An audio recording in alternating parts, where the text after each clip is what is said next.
نحمده ونصلي على رسوله الكريم اما بعد۔ ایک حدیث کی تحقیق تخریج کے متعلق کسی بھائی نے سوال کیا ہے اور کہ یہ حدیث آیا صحیح ہے یا ضعیف ہے۔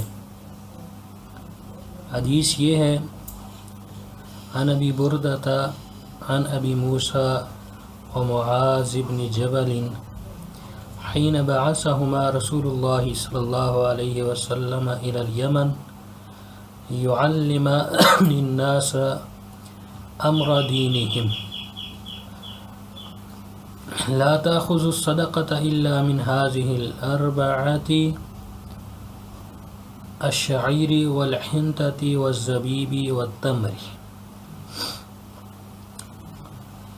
یہ حدیث سنن دارقطنی جلد نمبر 2 صفحہ 482 اور حدیث نمبر 1921، اور اسی طرح مستدرک الحاکم جلد 1 صفحہ نمبر 558 اور حدیث نمبر 1459، اور اسی طرح سنن القبریٰ بہقی جلد 4 صفحہ 210 حدیث نمبر 7451، اور معرفت السنن والآثار جلد 6 صفحہ 115 اور حدیث نمبر 81900۔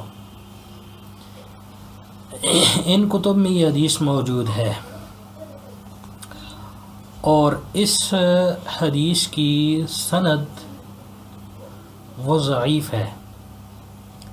اس میں وجہ ضعف یہ ہے کہ اس میں ایک راوی سفیان بن سعید الثوری رحمہ اللہ ہیں، جو کہ مدلس ہیں، اور انہوں نے تدلیس کی ہے، اور یہ حدیث بھی ہن کے ساتھ بیان کرتے ہیں، تو اس وجہ سے یہ حدیث ضعیف ہے۔ اور اسی طرح اس حدیث کو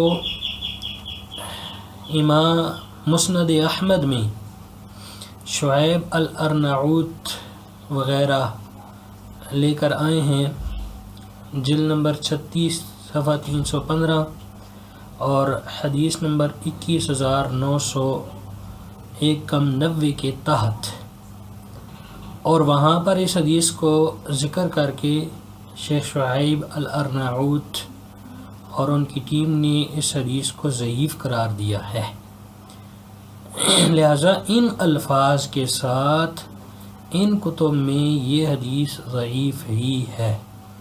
ھذا ما عندی واللہ اعلم بالصواب۔